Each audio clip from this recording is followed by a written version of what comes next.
Ibu, saudara, dimanapun Anda berada, bersyukur kembali kita dalam hadiratnya untuk berdoa dan merenungkan firman Tuhan. Mari sama-sama saya ajak untuk melihat dalam Matius pasal yang ke-11 ayat 28 sampai yang ke-30. Bagaimana satu janji firman Tuhan bagi kita semua yang hari ini sedang mengalami pergumulan yang berat, sedang menghadapi beban yang berat, sedang ada di dalam tanggung jawab dan tugas yang semakin berat, sehingga kita dapat berkemenangan melewati dan mengerjakan semua tanggung jawab kita dan mengalami berkat-berkatnya dan dipakai Tuhan luar biasa. Matius pasal yang ke-11 ayat yang ke-28 sampai 30, demikian firman Tuhan. Marilah kepadaku semua yang letih lesu dan berbeban berat, aku akan memberi kelegaan kepadamu. Pikulah kuk yang kupasang dan belajarlah kepadaku, karena aku lemah lembut dan rendah hati, dan jiwamu akan mendapat ketenangan. Sebab kuk yang kupasang itu enak dan bebanku pun ringan. Amin, puji Tuhan. Beberapa waktu yang lalu ada seorang yang sudah berkali-kali sekolah di salah satu institusi, dan dia merasa bahwa sekolah yang dia ambil adalah panggilan hidupnya. Dia bercerita kepada saya, ini adalah panggilan hidup saya. Saya berkata, kamu yakin? Ya, saya yakin. Namun saudara, waktu dia menjalani beberapa tingkat atau beberapa semester, dia harus berhenti di tengah jalan. Istirahat selama 1 tahun. Dia lanjutkan kembali saudara studinya. Namun setelah 1 tahun berjalan, dia mengalami juga yang namanya tantangan yang berat, beban yang berat yang harus dia pikul menurut dirinya. Kemudian dia memutuskan untuk berhenti lagi saudara, untuk cuti lagi 1 tahun. Dan akhirnya saudara, dia lanjutkan untuk yang kesekian kalinya. Dan setelah dia jalani, ternyata akhirnya dia juga berhenti di penghujung yang namanya kuliahnya. Hampir di semester akhir, dia memutuskan berhenti. Dan sampai hari ini tidak dia lanjutkan kembali. Dia berkata, tapi itu panggilan saya mas. Saya sangat yakin. Tapi kenapa saya merasa berbeban berat? Begitu berat yang saya rasakan. Dan akhirnya saudara, dia melihat bagaimana adik-adik tingkatnya di wisuda, lulus satu angkatan demi angkatan. Dan dia hanya bisa melihat.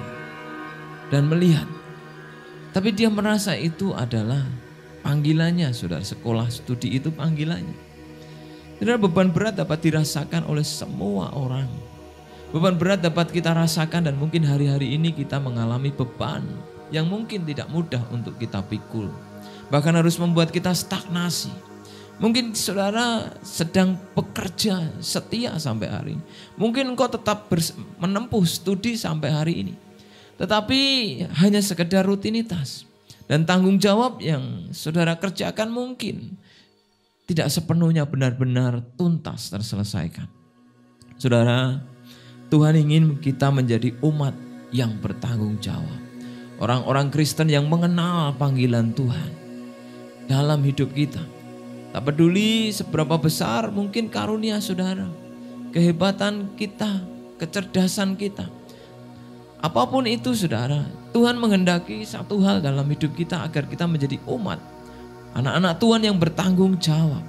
Sehingga kita mengerjakan rencana Tuhan yang indah, dan hidup kita dipakai Tuhan menjadi berkat dimanapun kita ditempatkan.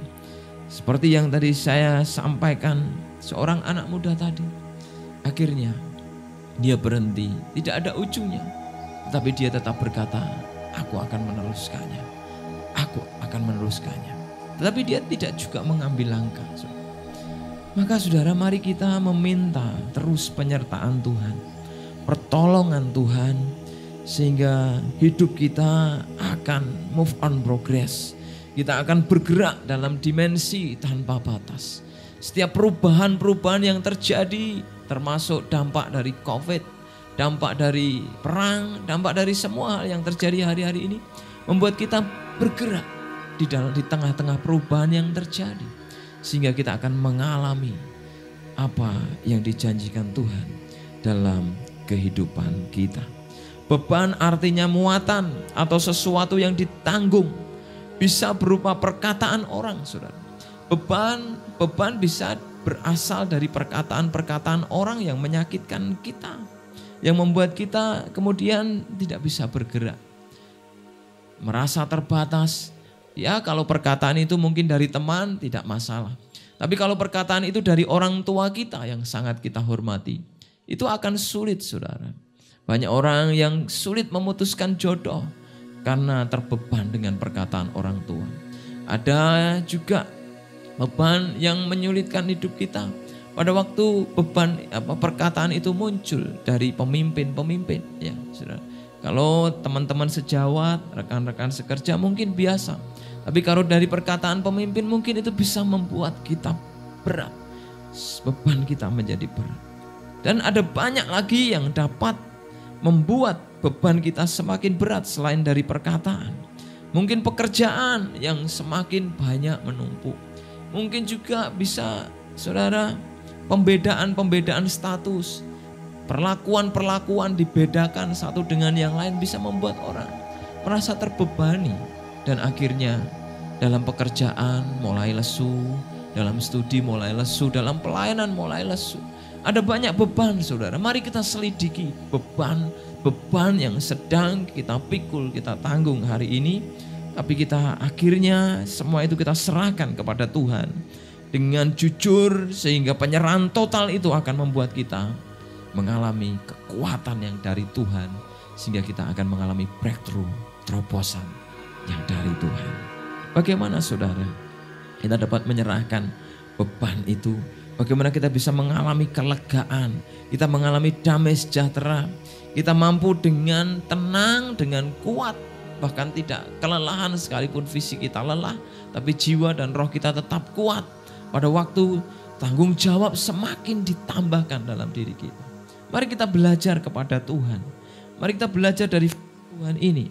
Yang pertama, saudara, mari kita hidup di dalam yang namanya panggilan Tuhan, atau selalu taat pada panggilan Kristus. Ayat yang ke-28, saudara, dikatakan marilah kepadaku. Saudara, kata marilah tulis dari kata Yunani diote, yang artinya come atau datanglah. Atau juga bisa dikatakan sebuah ajakan dengan kata marilah. Sebuah ajakan yang kelihatannya ringan, tapi ini juga bersifat sebuah perintah. Santai tapi mengikat. Santai tapi ada komitmen di dalamnya. Sehingga kita akan benar-benar relax, masuk ke dalam panggilan Tuhan, dan mengikatkan diri kepada panggilan Kristus, dan setia kepada Kristus. Saudaraku yang dikasihi Tuhan, dikatakan marilah kepadaku semua yang letih lesu. Orang-orang yang sedang letih lesu, yang sedang berbeban berat, Tuhan berjanji akan memberi kelegaan kepada kita. Saudara, yang letih lesu dan berbeban berat bukan hanya orang yang banyak utang, saudara. Orang yang punya banyak masalah, orang yang banyak kesibukan dan lain sebagainya. Tetapi siapapun, saya rasa, termasuk saya, saudara, kita punya beban yang berat. Kita dapat mengalami yang namanya letih lesu kalau kita jujur di hadapan Tuhan. Saudara, dalam pelayanan, saudara. Ya kalau dijalani rutin begitu saja, bagi saya ya pasti ya biasa. Ditanya gak ada beban, gak ada. Ditanya gak letih lesu, Pak, enggak. Tapi ketika kita merencanakan pelayanan yang jauh lebih besar, merindukan jiwa-jiwa dimenangkan lebih lagi, mengorganisasi tim yang lebih makin besar, saudara, itu secara tidak langsung beban berat, letih lesu. Memang di dalam kepada manusia kita tidak mengeluhkannya, tetapi kepada Tuhan itu harus jujur kita sampaikan. Ya, Tuhan, ada banyak hal yang Engkau ingin kerjakan dalam hidupku. Tentu semuanya berat, tentu semuanya tidak mudah, tapi kita percaya Tuhan sanggup menolong kita dan mengeluarkan kita dari setiap masalah yang ada. Maka mari kita selalu taat pada panggilan Tuhan. Datang senantiasa kepada Tuhan. Saudara, setiap pagi alangkah jauh lebih baik waktu kita berdoa, kita menyerahkan setiap hari, ya, studi saudara, pekerjaan saudara, usaha saudara, keluarga saudara, dan mintalah kepada Tuhan untuk agar saudara dapat melangkah, sehingga di setiap beban-beban yang begitu berat, mungkin lebih berat dari hari kemarin, dapat kita tanggung. Karena kita selalu mendekat kepada Tuhan. Kita selalu datang untuk mencari Tuhan. Tetapi juga yang kedua, untuk taat melakukan panggilan Tuhan. Sehingga kita menanggapi ajakan Sang Juru Selamat. Saudara, tadi saya katakan beban dapat membuat kita kelelahan, membuat kita letih lesu. Beban, muatan yang harus kita tanggung atau tanggung jawab kita mungkin hari ini begitu ekstra. Tetapi kadang waktu kita berpikir hasilnya mungkin tidak seberapa. Ya, ada banyak orang yang sedang mengalami kebangkrutan. Ada banyak orang yang sedang mengalami kegagalan dalam bekerja, dalam studi, dalam pelayanan juga. Saudara, karena sifat beban itu ada dua, saudara. Beban itu ya, yang pertama bisa datang tiba-tiba atau kapanpun, ya, tiba-tiba datang. Ya, masalah yang besar tiba-tiba datang. Keadaan yang sulit tiba-tiba datang.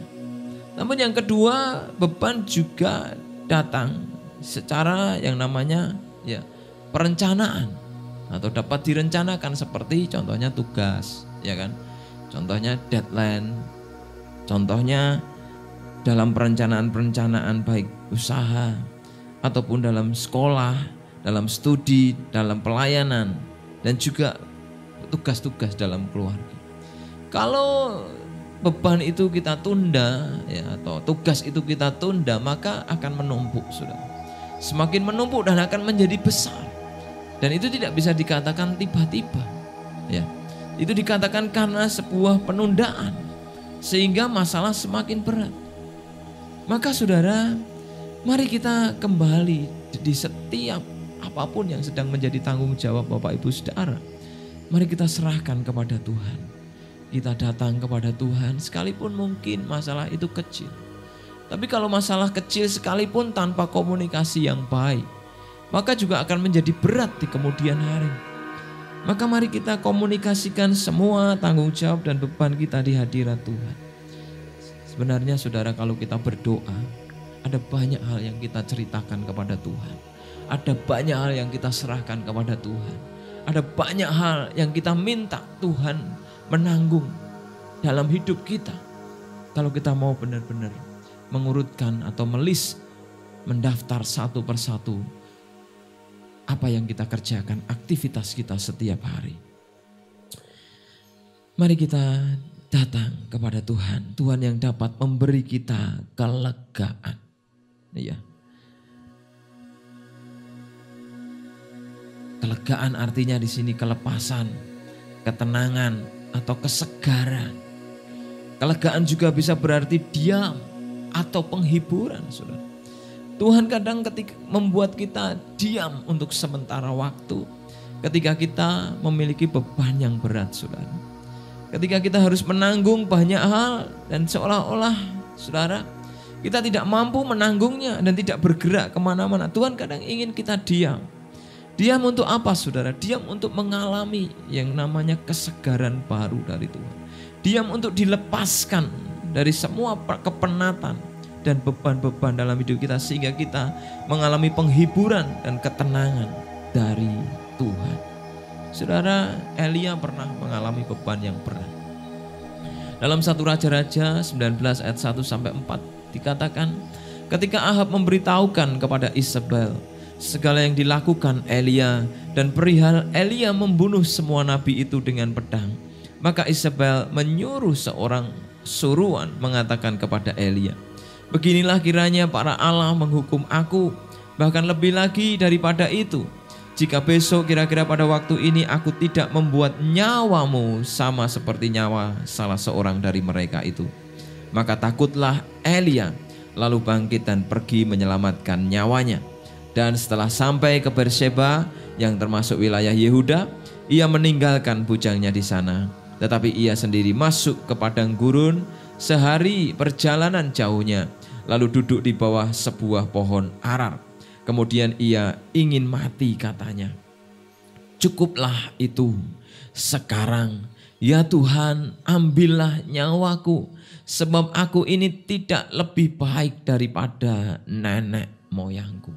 Saudara, Elia mengalami tekanan yang berat dari beban yang begitu besar. Beban awalnya ditanggungkan kepada Elia untuk dia, saudara, memerangi nabi-nabi Baal dan nabi-nabi Asyera. Elia mengalami kemenangan yang luar biasa dengan mengalahkan para nabi-nabi Baal dan membunuh mereka di Sungai Kison. Kemenangan itu, saudara, membuat Elia bersuka cita.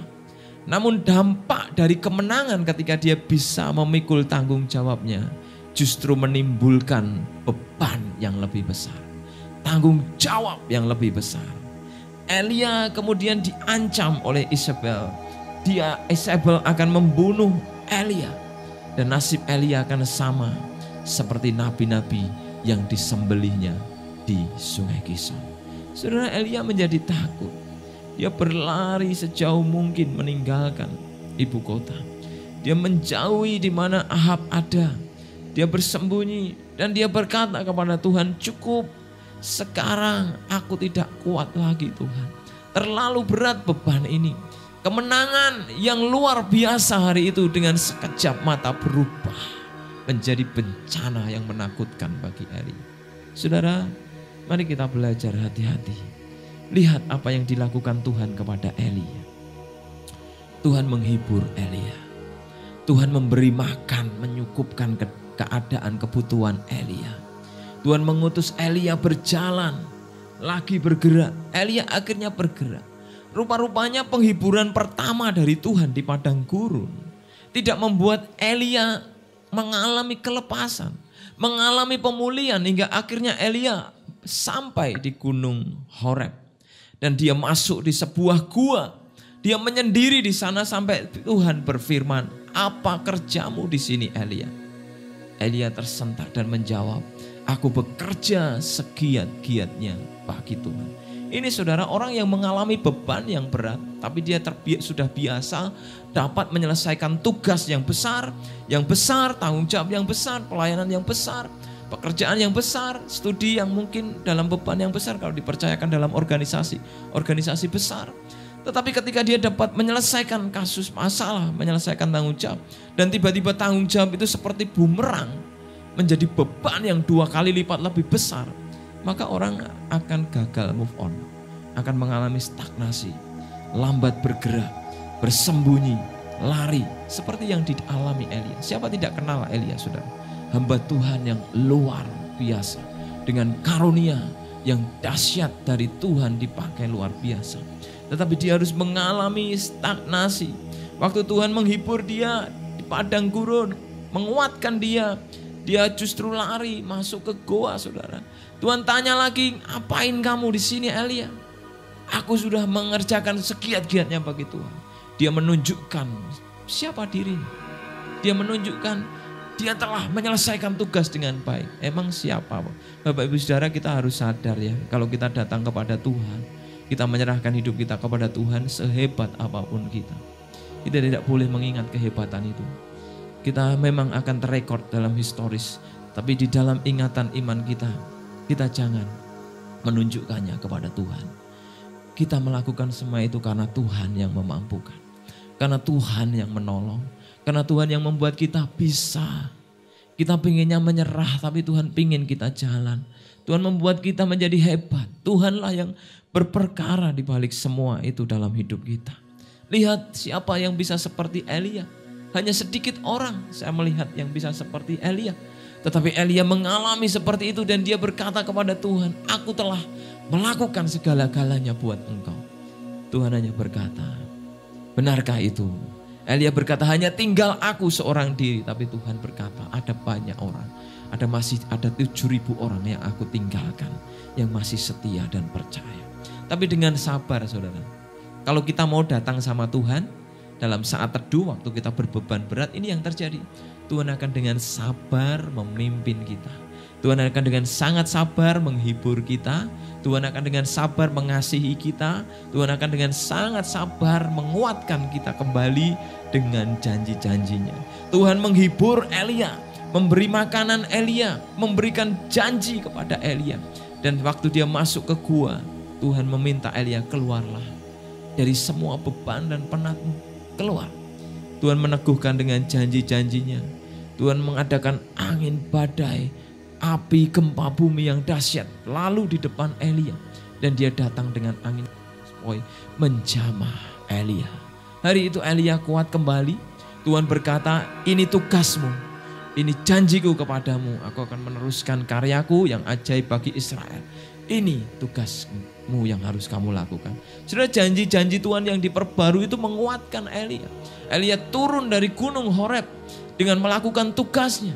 Dia mencari Elisa untuk melanjutkan panggilan pelayanannya. Dia kemudian mengerjakan yang lain dan menyelesaikan sampai akhir. Dan akhirnya Tuhan menjemputnya dalam kereta api, dinaikkan ke surga. Saudara, mari datang kepada Tuhan. Mari datang kepada Tuhan saat kita berbeban berat. Yang kedua, saudara, mari bangkit mengambil tanggung jawab. Setelah kita datang kepada Tuhan dan keluar dari ruangan doa, ruangan saat teduh, dalam saudara saat teduh kita bersama Tuhan, mari kita bangkit mengambil tanggung jawab. Di situ dikatakan, saudara, di ayat yang ke-29, bagian A, pikulah kuk yang kupasang. Saudara, kata pikulah dari kata aheru yang artinya mengangkat atau mengambil, atau juga berarti kata to rise up, bangkit. Ada satu kebangkitan, semangat yang baru untuk mengangkat atau mengambil kembali setiap tanggung jawab. Saudara, pikulah kuk yang kupasang. Jadi tanggung jawab atau mengangkat atau bangkit dari setiap tanggung jawab atau beban yang ada itu, artinya kita harus menikmatinya karena itu yang mengerjakan Tuhan. Jadi waktu kita mengalami masalah yang besar, harus bertanggung jawab dalam posisi-posisi di dalam kita bekerja atau melayani, dan tanggung jawab kita semakin besar, maka mari kita pandang bahwa semua datang dari Tuhan. Tuhan sedang memasang kuknya yang begitu lembut, enak dalam diri kita, sehingga kita dapat terus bangkit, terus dapat memikul, terus dapat mengerjakan tanggung jawab itu. Tapi kalau kita sudah melihat besarnya masalah, kalau kita sudah melihat besarnya tanggung jawab, aku tidak punya kemampuan seperti itu, aku tidak bisa, aku tidak mampu, kamu aja yang melayani, ini ambil bagianmu, saudara akan kehilangan berkat. Bayangkan kalau bos saudara datang dan berkata, aku akan angkat kamu jadi manajer. Saudara berkata, aku gak mampu jadi manajer, aku gak mampu memimpin ribuan orang, aku gak mampu mengerjakan laporan. Saudara tidak akan mendapatkan berkat gaji seorang manajer yang jauh lebih besar dari karyawan biasa. Saudara, berkat yang besar ada di balik setiap tanggung jawab yang semakin besar. Maka mari kita rindu makin melayani lebih lagi. Ya, perselisihan-perselisihan biasa saudara, itu bagian tanggung jawab. Jangan kita bawa dalam hati. Miliki hati yang mengasihi sehingga kita bisa memikul tanggung jawab. Makin hati kita dipenuhi dengan kasih Kristus, maka seberapapun beban yang akan Bapak Ibu Saudara dan saya tanggung, kita akan bisa menanggungnya.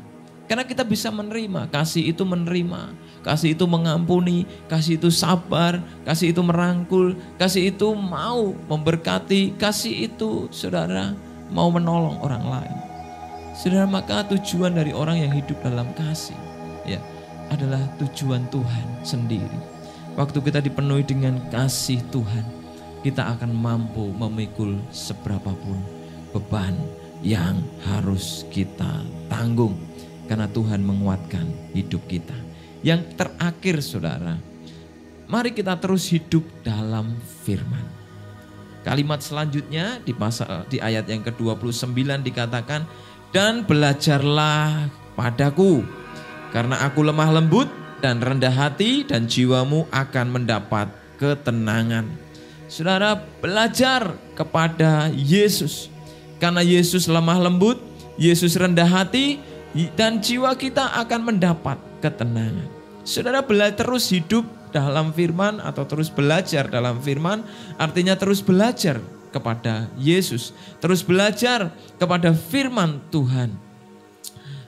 Saudara, dikatakan ya saudara, waktu kita memikul ya atau bangkit mengambil tanggung jawab, bukan sekedar kita terus mengambil tanggung jawab, terus mengerjakan lagi atau siap sedia mengerjakan apapun tanggung jawab kita dengan sembarangan, tanpa instruksi atau semau kita. Tidak saudara. Kita harus terus hidup dalam firman, belajar tunduk kepada firman Allah, tujuannya agar kita selaras waktu kita bangkit mengambil tanggung jawab. Waktu kita memikul kuk yang dari Tuhan lewat pelayanan, pekerjaan atau apapun yang hari ini menjadi tanggung jawab kita. Kita juga harus terus bersamaan dengan itu belajar firman, ya. Itu secara bersamaan dilanjutkan dengan belajar kepada Yesus. Karena saudara, kalau tidak belajar kepada firman, tidak belajar kepada Yesus, maka saudara kita akan bisa mengalami hal yang sama seperti di awal, yaitu kemacetan, kemandekan kalau kita menyandarkan dengan pikiran kita sendiri ataupun rancangan kita sendiri. Saudara, kata belajarlah di situ merupakan satu perintah dari kata mantano yang artinya menarik pelajaran. Seseorang yang belajar dia akan menarik setiap apa yang dia pelajari, yang akan membuat satu kesimpulan yang mudah dia mengerti secara praktis untuk dia melangkah. Ya, mungkin saudara pernah berkata, wah firman Tuhan jelimet, mumet, marak kayak mubeng-mubeng ya, kayak bat nyamuk. Tapi saudara harus konsentrasi, mampu menangkap intisari, kesimpulan dari firman itu. Sehingga saudara bisa melangkah, melakukan firman. Kalau saudara sudah mumetnya duluan, saudara kehilangan berkat firman. Betul saudara? Maka mari kita dengan seksama, orang yang belajar itu mampu menarik pelajaran dari sesuatu yang dia pelajari atau dia amati. Saudara, orang yang belajar kepada firman artinya dia menerima Yesus. Percaya kepada Tuhan Yesus itu harus. Tetapi orang yang percaya kepada Yesus, dia harus menerima Yesus. Apa adanya Yesus. Mengenal Yesus lebih dalam. Artinya mempelajari tentang kepribadian Yesus, mempelajari kuasa Yesus, mempelajari apa yang ditinggalkan Yesus, yang dituliskan Yesus, yang diwariskan Yesus kepada kita. Itulah belajar dan melakukan firman Tuhan. Orang yang belajar pasti akan praktek, saudara. Sekalipun mungkin saudara yang kuliah atau studi dalam bidang teori, ya. Kalau yang di bidang teknik mungkin banyak praktek, di bidang seni juga banyak praktek. Tapi yang di bidang mungkin teori, tapi teori pun juga banyak praktek. Ilmu-ilmu sosial yang banyak teori, ya termasuk ilmu teologi itu juga praktek. Semua ada prakteknya, saudara. Praktek berkhotbah, praktek mengajar, kemudian ilmu sosial seperti komunikasi juga ada praktek. Praktek berbicara di depan umum dan lain sebagainya. Semua pelajaran membutuhkan praktek. Karena tanpa praktek akan menjadi nol atau tidak ada hasilnya. Sia-sia semua yang dipelajari. Maka mari kita terus hidup dalam firman agar kita belajar dari Yesus dan dapat mempraktekkan setiap kebenaran firman Tuhan. Belajar dan melakukan perintah Tuhan itu adalah kasih. Mengasihi Tuhan adalah taat kepada Tuhan. Ya, orang yang taat kepada Tuhan, percaya kepada Yesus, dia adalah orang yang melakukan kasih. Kasih adalah sesuatu yang aktif dan terus belajar dari semua kekurangan dan mengerjakan dengan lebih baik. Jadi belajar kasih itu harus, saudara. Kasih itu tidak bisa otomatis, saudara. Ya, karena waktu hati perasaan kita sedang lemah, ya, kita sedang penuh dengan masalah, kekurangan, punya banyak uang, ya bahkan kekurangan, saudara mendengar firman, mengasihi saudaramu, berkati, itu akan menjadi sangat sulit, saudara.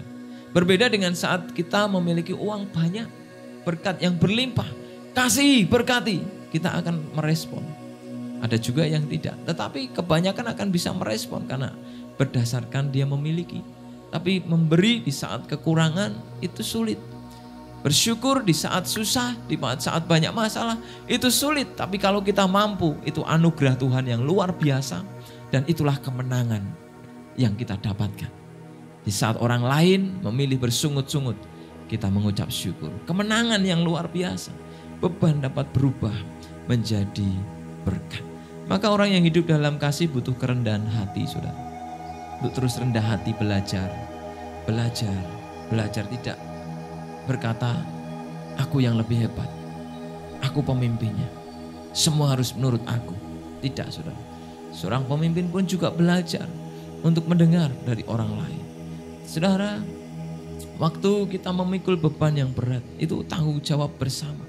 Maka disitulah waktu kita belajar, ya, belajar dari firman Tuhan. Di sini dibutuhkan kerendahan hati, sehingga ketika itu masalah bersama yang menyangkut kebersamaan, maka kita harus merendahkan hati. Artinya ya satu, berkomunikasi dengan baik, dan kemudian ya dirapatkan atau di meet upkan sehingga akan menghasilkan keputusan bersama yang baik, yang tentunya sesuai dengan kehendak Tuhan, ya.